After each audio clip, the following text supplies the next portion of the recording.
जय हिंद दोस्तों, कैसे हैं आप सभी प्यारे भक्तों को जय माता दी।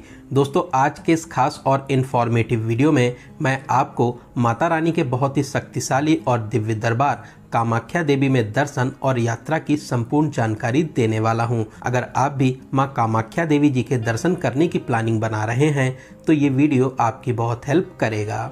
इस वीडियो में बात करेंगे आप यहाँ तक कैसे पहुँचेंगे, रुकने के लिए होटल या धर्मशाला आपको कहाँ पर लेना चाहिए, यहाँ पर दर्शन करने का सही तरीका क्या है, यहाँ पर आप कौन कौन से प्रसिद्ध मंदिरों में दर्शन कर सकते हैं, यहाँ पर खाने पीने की कैसी व्यवस्था है और वीडियो के लास्ट में बात करेंगे संपूर्ण बजट की।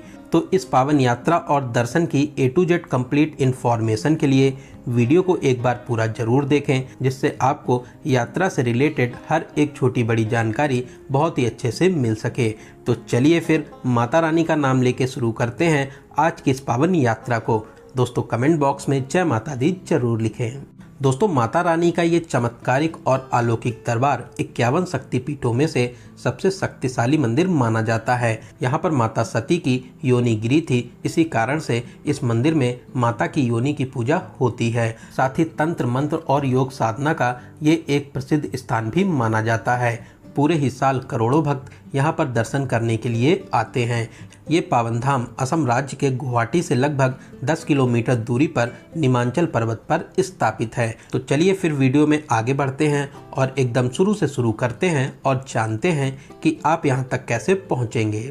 सबसे पहले बात करते हैं ट्रेन की। कामाख्या देवी में ही well connected Kamakhya railway station बना हुआ है, जो मंदिर से लगभग 5 किलोमीटर की दूरी पर स्थित है। स्टेशन के बाहर से ही आपको ऑटो मिल जाते हैं। शेयरिंग में 50 से 80 रुपए और रिजर्व में 150 से 200 रुपए का चार्ज करते हैं और पहाड़ी पर चढ़ाई करते हुए मंदिर गेट के पास में आपको ड्रॉप कर देते हैं। और अगर आपको कामाख्या रेलवे स्टेशन तक ट्रेन नहीं मिलती है तो आप गुवाहाटी तक आ जाइए। गुवाहाटी रेलवे स्टेशन से मंदिर की दूरी लगभग 10 किलोमीटर की है। ऑटो वाले इस दूरी के लिए रिजर्व में 250 से 300 रुपए का चार्ज करते हैं। इसके अलावा गुवाहाटी रेलवे स्टेशन के बाहर से ही आपको इलेक्ट्रिक बसेस भी मिल जाती हैं, जिसमें आपसे 20 से 25 रुपए का चार्ज पड़ता है और आपको इलेक्ट्रिक बसेस मंदिर के पास में ड्रॉप कर देती हैं। वहीं अगर आप फ्लाइट से आना चाहते हैं, लोकप्रिय गोपीनाथ इंटरनेशनल एयरपोर्ट गुवाहाटी में स्थित है, जो मंदिर से लगभग 20 किलोमीटर दूरी पर स्थित है। ऑटो, बस या प्राइवेट टैक्सी के माध्यम से आप बहुत ही आराम से मंदिर के पास तक आ जाएंगे। दोस्तों, अगर आपको वीडियो की जानकारी सही और हेल्पफुल लग रही हो तो वीडियो को लाइक और शेयर जरूर करें। अगर अभी तक आप अपने चैनल यात्रा मित्र से नहीं जुड़े हैं तो चैनल को सब्सक्राइब करके हमसे जुड़ जाइए। साथ ही साथ बेल आइकन प्रेस करने के बाद में ऑल नोटिफिकेशन को जरूर क्लिक करें, जिससे भविष्य में आने वाले वीडियोस आपको बहुत ही आसानी से मिल सकें। तो चलिए दोस्तों, बहुत ही प्यारा और शानदार सफ़र पूरा करके अब हम लोग पहुंच चुके हैं माता रानी के दरबार में और अब हम लोग जानते हैं कि आपको रुकने के लिए होटल और धर्मशाला कहां पर लेना चाहिए। दोस्तों, ऐसे तो आप कामाख्या रेलवे स्टेशन के 1 किलोमीटर रेंज में या गुवाहाटी रेलवे स्टेशन के पास में भी रुक सकते हैं, लेकिन सबसे अच्छा रहेगा आप ऊपर पहाड़ी पर आकर मंदिर के पास में होटल या धर्मशाला लीजिए। यहाँ पर धर्मशाला के रेट 500 से स्टार्ट हो जाते हैं, वहीं होटल्स के रेट 800 से स्टार्ट हो जाते हैं। 1000 से 1200 के रेंज में आपको बहुत ही अच्छा सा रूम मिल जाएगा। यहाँ पर रुकने से आप सुबह जल्दी मंदिर में आराम से दर्शन करने जा सकते हैं। तो चलिए अब हम लोग बात करते हैं यहाँ पर दर्शन करने का सही तरीका क्या रहता है। दोस्तों, कामाख्या देवी मंदिर में दर्शन सुबह 8 बजे से लेकर 1 बजे तक होते हैं। फिर मंदिर 1 बजे बंद हो जाता है। माता रानी का भोग प्रसाद चढ़ने के बाद में फिर मंदिर 2:30 बजे खुलता है और आप 5:30 बजे तक दर्शन कर सकते हैं। फिर मंदिर बंद हो जाता है। यहाँ पर दर्शन के लिए आपको टोकन लेना रहता है। जनरल टोकन और VIP टोकन लेकर आप दर्शन प्राप्त कर सकते हैं। General token counter main road पर ही बना हुआ है। सुबह 3 बजे से ही लाइन लग जाती है। डेली 2000 जनरल टोकन बांटे जाते हैं, जो फ्री में आपको मिलते हैं। वहीं अगर आप VIP दर्शन करना चाहते हैं तो VIP टोकन मंदिर परिसर में सुबह 6 बजे के बाद मिलते हैं। मंदिर के कपाट सुबह 5 बजे खुलते हैं। VIP टोकन की लाइन सुबह 4 बजे से ही लग जाती है। दोनों शिफ्टों के लिए लगभग 300 टोकन दिए जाते हैं। एक पर्सन को एक ही टोकन मिलता है। VIP टोकन के लिए आपको 501 रुपये का चार्ज देना रहता है। तो आप सुबह जल्दी लाइन में लगकर VIP टोकन ले सकते हैं। आप अगर चाहें तो VIP दर्शन की ऑनलाइन बुकिंग भी कर सकते हैं। मां कामाख्या देवी ऑफिशियल वेबसाइट से आप इसकी बुकिंग कर सकते हैं। ऑनलाइन बुकिंग करने से आपको सुबह 4 बजे लाइन में लगना नहीं होगा। दोस्तों, मंदिर के गर्भगृह में मोबाइल यूज करना मना है। अगर आप मोबाइल यूज करते पकड़े जाते हैं तो आपसे 5,000 रुपये का जुर्माना भी लगेगा। साथ ही साथ आपका मोबाइल जमा भी हो सकता है। तो आप मंदिर के गर्भगृह में मोबाइल यूज ना करें। तो चलिए फिर फूल माला और प्रसाद लेकर लाइन में लगकर मंदिर में प्रवेश करेंगे। माता रानी का जयकारा लगाते हुए आगे बढ़ते हुए पहले माता रानी की प्रतिमा के दर्शन करेंगे। फिर गर्भगृह में जाकर माता रानी के योनि पिंड के दर्शन कर आशीर्वाद प्राप्त करेंगे। माता रानी आपकी सभी मनोकामनाओं को जरूर पूरा करेंगी। दोस्तों, सच में यहाँ पर आपको एक अलग ही पॉजिटिव एनर्जी महसूस होगी। बहुत ही सच्चा और अलौकिक दरबार है। आप यहाँ पर दर्शन करने जरूर आइए। ऐसी मान्यता है, अगर आप अपने जीवन में 3 बार यहाँ पर दर्शन कर लेते हैं तो आप जीवन मरण के बंधन से मुक्त हो जाएंगे। दोस्तों, इस दिव्य और अलौकिक मंदिर के बहुत रहस्य भी हैं। इस मंदिर को तंत्र विद्या का मुख्य स्थान माना जाता है। यहाँ पर दर्शन मात्र से ही आपकी सभी निगेटिव एनर्जी दूर हो जाती हैं। माँ कामाख्या देवी को तांत्रिकों की मुख्य देवी भी कहा जाता है। देश और विदेश से करोड़ों भक्त, साधु संत, किन्नर आदि यहाँ पर विशेष दर्शन करने आते हैं। यहाँ पर रोजाना सुबह एक बकरे की बलि भी माता को चढ़ाई जाती है। भक्त अपनी विशेष मनोकामनाओं को मांगने के लिए इस चमत्कारिक और अलौकिक मंदिर में दर्शन करने के लिए आते हैं। इस पवित्र दरबार से कोई भी खाली हाथ नहीं जाता है। दोस्तों, अगर आप जनरल लाइन में दर्शन करते हैं तो आपको दर्शन में 6 से 7 घंटे का समय लग जाता है। वहीं अगर आप VIP लाइन में दर्शन करते हैं तो 3 से 4 घंटे में आपको दर्शन प्राप्त हो जाएंगे। बहुत ज़्यादा भीड़ भाड़ होने पर 1 से 2 घंटे आपको और एक्स्ट्रा लग सकते हैं। दोस्तों, हर साल 22 जून से 25 जून तक मंदिर बंद रहता है। ऐसा माना जाता है इन विशेष दिनों में माता मासिक धर्म में रहती हैं। मंदिर बंद होने से पहले दरबार में सफ़ेद कपड़ा रखा जाता है।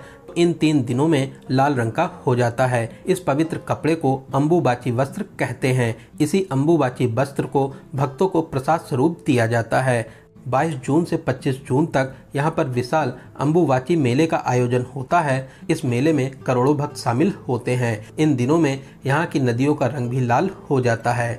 दोस्तों, मंदिर परिसर में ही पवित्र कुंड भी स्थापित है।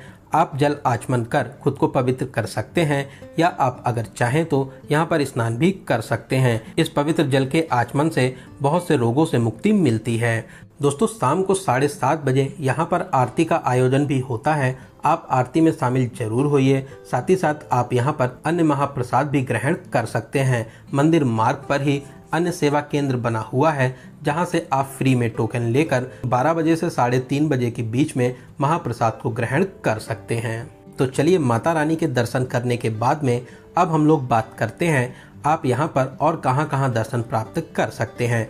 दोस्तों, मेन रोड पर जनरल टोकन काउंटर के पास में ही श्री केदारेश्वर शिवालय बना हुआ है। आप यहाँ पर महादेव जी के दर्शन कर आशीर्वाद प्राप्त कर सकते हैं। इसके अलावा यहाँ से कुछ ही दूरी पर प्रसिद्ध माँ बंगला मंदिर भी स्थापित है। सीढ़ियों के माध्यम से नीचे आकर लाइन में लगकर माँ बंगला जी के दर्शन कर आशीर्वाद प्राप्त कर सकते हैं। इस अलौकिक मंदिर में दर्शन और पूजन के विशेष महत्व माने जाते हैं।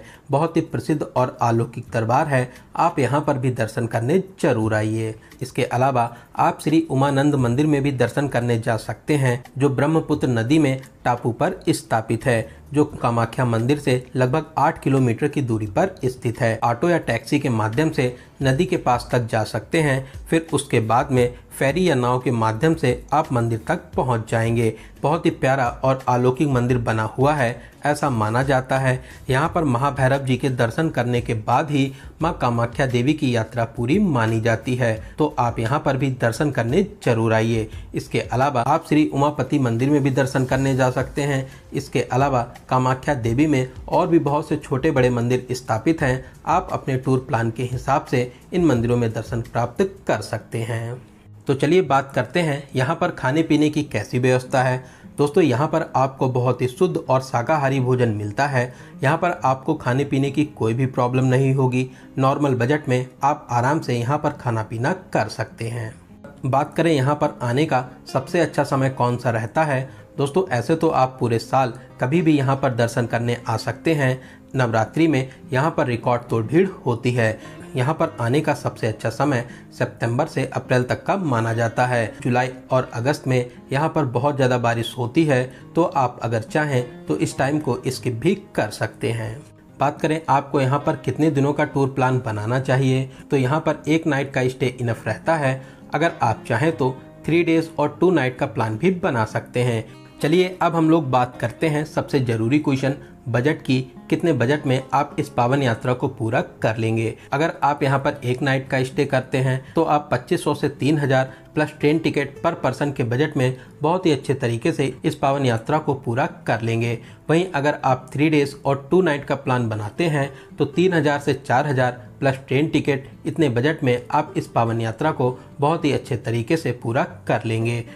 तो दोस्तों यहाँ पर मैंने आपको कामाख्या देवी में दर्शन और यात्रा की हर एक छोटी बड़ी जानकारी को बहुत ही सही और अच्छे से देने की पूरी कोशिश की है। अगर आपके फिर भी कोई क्वेश्चन रह जाते हैं तो आप हमें कमेंट के माध्यम से पूछ सकते हैं। बहुत ही जल्दी आपके कमेंट का रिप्लाई दिया जाएगा। दोस्तों आपको ये वीडियो कैसा लगा और आप इस वीडियो को कहाँ से देख रहे हैं, कमेंट बॉक्स में ज़रूर बताइएगा। अगर वीडियो से रिलेटेड आपके कोई भी सुझाव हों तो आप ज़रूर बताइएगा, अगले वीडियोस में उनको जरूर शामिल किया जाएगा। तो चलिए दोस्तों अब मिलते हैं किसी ऐसे ही इंफॉर्मेटिव वीडियो में। तब तक आप अपना और अपने परिवार का बहुत ज़्यादा ख्याल रखें। आपकी यात्रा सफल, सुगम और मंगलमय हो। जय हिंद, जय भारत, जय माता दी।